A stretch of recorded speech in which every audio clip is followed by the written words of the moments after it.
एक IAS officer की पत्नी, उनकी मां, उनके घर में काम करने वाली 2 औरतें और साथ ही साथ भतीजी के साथ लगातार 2 साल तक रेप होता है। नमस्कार, मैं हूं नीरा माटा और इस समय आप ये लाइव तस्वीरें देख रहे हैं टिप टॉप हरियाणा के माध्यम से। अक्सर कहा जाता है कि सरकार और नेताओं के बाद अधिकारी सबसे पावरफुल होते हैं। ये सच्ची घटना है बिहार की।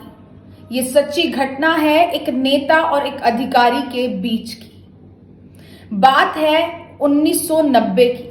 बीबी विश्वास नाम के कोलकाता के रहने वाले एक आईएएस ऑफिसर 1990 में चंपा विश्वास नाम की एक लेडी से शादी करते हैं और उसके 5 साल बाद उनकी पोस्टिंग बिहार में हो जाती है। 2 नवंबर 1995 में अपनी वाइफ चंपा विश्वास के साथ बीबी विश्वास जो है बिहार में सरकारी क्वार्टर में अपनी ट्रांसफर होने के बाद शिफ्ट हो जाते हैं और खुशी खुशी रहने लगते हैं। और उसी दौरान समाज कल्याण बोर्ड के वह सचिव भी थे और उसी समाज कल्याण बोर्ड की चेयरमैन जो उस समय थी, जो कि एमएलए थी, हेमलता यादव। दोनों के जो सरकारी क्वार्टर्स थे वो आपस में ज्यादा दूरी पर नहीं थे।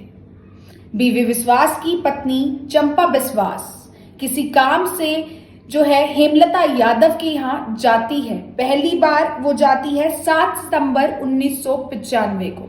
आपस में पड़ोसी थे। किसी काम से जब वो एमएलए, मौजूदा एमएलए और साथ ही साथ बोर्ड समाज कल्याण बोर्ड की चेयरमैन हेमलता यादव के घर किसी काम से जाती है तो उसके घर पर ऑलरेडी कुछ लोग, कुछ पॉलिटिशियंस मौजूद थे।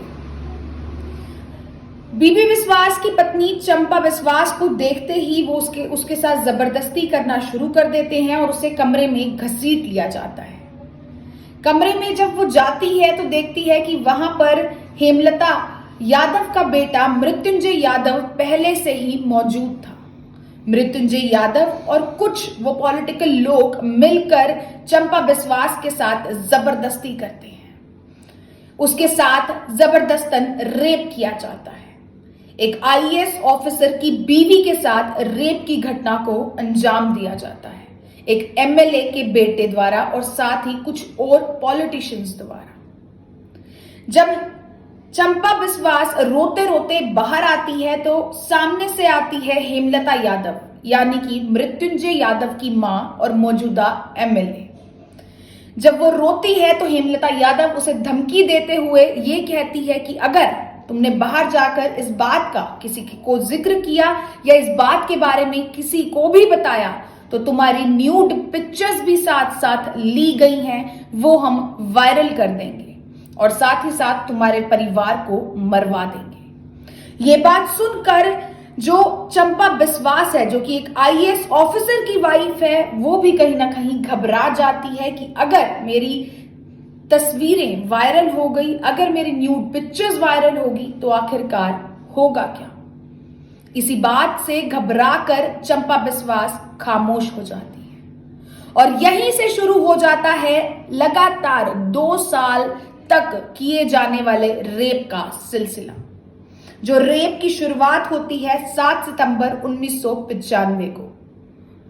इसके बाद जैसे ही मृत्युंजय यादव को मौका मिलता है, जब भी बीबी विश्वास अपने घर पर नहीं होते, वो उनकी वाइफ के पास जाता है, उनके घर जाता है, यानी कि चंपा विश्वास के घर जाता है। उन्हें लगातार फोटोज को लेकर, परिवार को मारने को लेकर लगातार ब्लैकमेल कर उनके साथ लगातार रेप करता है। सिर्फ यही बात नहीं रुकी। इसके बाद एक दिन जब बीबी विश्वास अपनी वाइफ चंपा विश्वास के साथ बाहर गए हुए थे और कोलकाता से उनकी मां अपने बेटे आईएएस ऑफिसर जो थे बीबी विश्वास उनके सरकारी क्वार्टर में रहने के लिए आई हुई थी, तो मृत्युंजय यादव ने उनकी मां को भी नहीं छोड़ा। एक आईएएस ऑफिसर की पत्नी को लगातार शारीरिक शोषण उनका लगातार करने के बाद उनकी मां जब घर पर उन्हें अकेली मिली तो उनके साथ भी मृत्युंजय यादव ने रेप की घटना को अंजाम दिया। और कहानी और सिलसिला सिर्फ यही नहीं रुका, ये यूं ही चलता रहा और इसके बाद लगातार सभी को धमकियां दी जाने लगी। उसके बाद घर में काम करने वाली 2 और औरतों के साथ सेम तरीके से जो है रेप किया गया मृत्युंजय यादव द्वारा। इस तरीके के आरोप लगाए गए। और उसके बाद फिर एक दिन जब बीबी बिस्वास की, जो कि आईएएस ऑफिसर थे, उनकी जब भतीजी एक दिन उनके घर पर उनके सरकारी क्वार्टर में रहने आई हुई थी, तो मृत्युंजय यादव ने जो है उसको भी नहीं छोड़ा और उस बच्ची के साथ भी रेप किया। इसकी कंप्लेंट लगभग 2 साल तक जब ये लगातार चलता रहा तो 1997 में चंपा बिस्वास ने इसकी एक कंप्लेंट पटना पुलिस को दी, लेकिन पटना पुलिस ने इस केस को दबाते हुए कंप्लेंट रजिस्टर नहीं की, क्योंकि कंप्लेंट थी एक एमएलए के बेटे के खिलाफ, क्योंकि कंप्लेंट थी एक नेता के बेटे के खिलाफ, क्योंकि कंप्लेंट थी एक स्ट्रॉन्ग पॉलिटिशियन के बेटे के खिलाफ। ऐसे में चंपा बिस्वास के जो पति हैं बीबी बिस्वास, उनको भी धीरे धीरे सारी कहानी का पता चलने लगा, जो कि एक आईएएस ऑफिसर थे। लगातार पटना पुलिस को गुहार लगाने के बाद जब नतीजा कुछ ना निकल पाया और जब सब ये कहने लगे कि क्यों इन लोगों से पंगा लेते हो, इस बात को दबा दो, इसके बाद एक पॉलिटिशियन सामने आए जो कि ऑपोजिशन के पॉलिटिशियन थे, जिनका नाम था सुशील मोदी, जो कि बीजेपी के एक पॉलिटिशियन थे। उन्होंने इस चीज को लेकर एक प्रेस वार्ता की। इस प्रेस वार्ता के बाद जब ये मुद्दा सुर्खियों में आया, जब हर किसी की जुबान पर इस केस की चर्चाएं होने लगी, एक लेटर लिखा गया उस समय के गवर्नर को, यानी कि सुरेंद्र सिंह भंडारी को, तब जाकर इस मामले ने तूल पकड़ा और जाकर कंप्लेंट रजिस्टर हुई। लगातार मीडिया में बातें उठने के बाद लगातार धमकियों का सिलसिला जो है वो भी जारी रहा। चंपा बिस्वास और उनके आईएएस पति यानी कि बीबी बिस्वास को लगातार धमकियां मिल रही थी। ऐसे में मां का कहना था कि तुम वापस कोलकाता लौट आओ, और ऐसे में उनकी भतीजी जिनके साथ रेप हुआ था और 2 कामवालियां वो गायब हो गई, जिनका कभी कोई पता लगा ही नहीं। सिर्फ इतना ही नहीं, इसके बाद जब सुर्खियों में मामला आया, मीडिया में मामला आया, लगातार जब सुर्खियों में ये मामला बनता रहा, इन 2 सालों के दौरान, जब 2 साल लगातार चंपा बिस्वास के साथ रेप हो रहा था, इस दौरान वो गर्भवती भी थी और एक बार उन्होंने एबॉर्शन भी करवाया।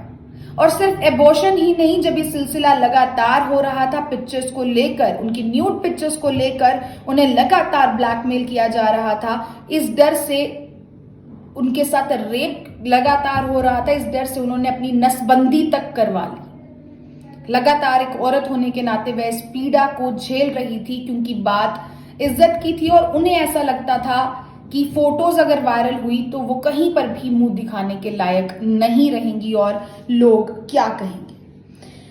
1997 में जब ये केस रजिस्टर किया गया, पहली बार एमएलए का बेटा यानी कि मृत्युंजय यादव वह अरेस्ट हो गया। 97 में अरेस्ट होने के बाद जैसे जैसे ट्रायल चल रहा था, 2002 में जाकर उसे बेल मिली।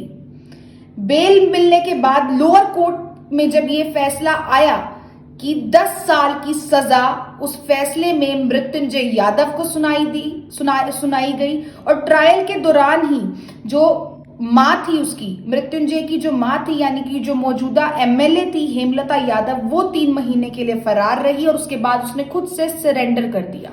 ट्रायल के दौर सरेंडर करने के बाद 1997 से 2002 तक, जब तक ट्रायल चल रहा था, 3 साल की सजा हेमलता यादव यानी कि मौजूदा एमएलए काट चुकी थी और साथ ही साथ काफी सारे सालों की सजा, 5 साल की लगभग सजा जो है मृत्युंजय यादव ऑलरेडी काट चुका था। और जब फैसला आया तो ये आया कि मृत्युंजय यादव को 10 साल की सजा लोअर कोर्ट द्वारा सुनाई गई और साथ ही साथ हेमलता यादव को 3 साल की सजा लोअर कोर्ट द्वारा सुनाई गई, क्योंकि हेमलता यादव पहले से ही ट्रायल के दौरान 3 साल की सजा काट चुकी थी, तो उन्हें दोबारा जेल नहीं जाना पड़ा। सिलसिला सिर्फ यही नहीं रुका, इसके बाद 8 साल के बाद हाई कोर्ट में जो है, पटना की हाई कोर्ट में मृत्युंजय यादव ने दोबारा से जो है इस केस को चुनौती दी और लोअर कोर्ट में जहां उन्हें 10 साल की सजा सुनाई गई थी 2002 में, वहीं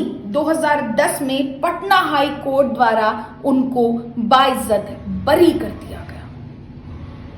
तो ये सवाल उठाता है हमारे जुडिशियल सिस्टम पर, यहाँ सवाल उठता है हमारी उस पुलिस एडमिनिस्ट्रेशन पर, जिनके सबूतों के आधार पर सारा आगे केस चलता है, जिनकी जांच के आधार पर सारा आगे केस चलता है। इसके बाद चंपा बिस्वास और उनके पति बीबी विश्वास दोनों दिल्ली शिफ्ट हो गए।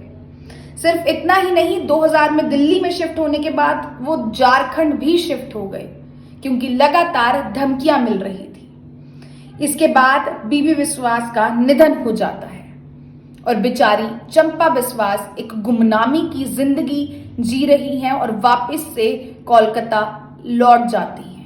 आज किसी को नहीं पता कि चंपा बिस्वास किस हाल में हैं, किस तरीके से रह रही हैं। एक गुमनामी की जिंदगी वो कोलकाता में जी रही हैं।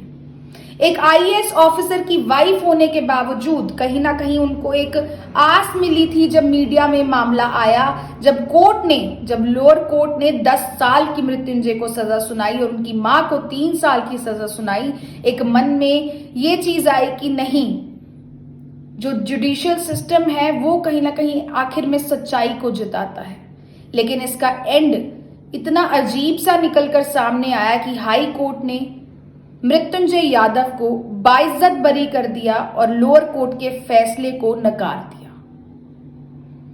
अब ऐसे में ये एक पहेली सी बनकर रह गई। बीबी विश्वास पूरी जिंदगी अपनी पत्नी को इंसाफ दिलवाने में, अपनी मां को इंसाफ दिलवाने में, उन 2 कामवालियों को इंसाफ दिलवाने में, अपनी भतीजी के लिए इंसाफ मांगते मांगते तो चल बसे और उनकी पत्नी आज कोलकाता में ही एक गुमनामी की जिंदगी जी रही हैं। सोचिए, एक नेता और एक आईएएस ऑफिसर के बीच की ये लड़ाई, जो कि आखिरकार शायद एक नेता तो जीत गया और जो सच्चाई थी वो कहीं ना कहीं हार गई। इसका कसूरवार कौन?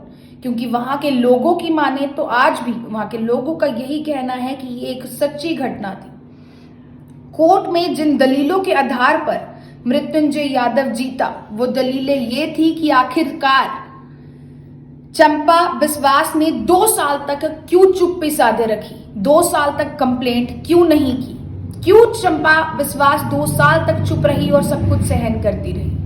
और बाद में ये भी कहा गया कि चंपा बिस्वास उनके साथ यानी कि मृत्युंजय यादव के साथ एक प्रेम संबंध में थी और सब कुछ उनकी मर्जी से हुआ था।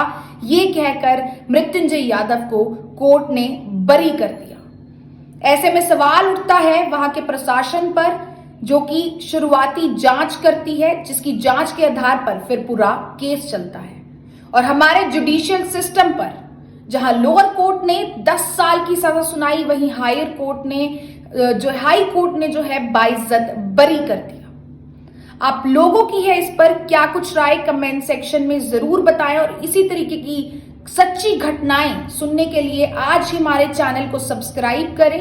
फेसबुक पर भी टिपटॉप हरियाणा के पेज को फॉलो लाइक जरूर करें। लाइव तस्वीरें आप देख रहे थे मेरे यानी नीरा माटा के साथ टिपटॉप हरियाणा।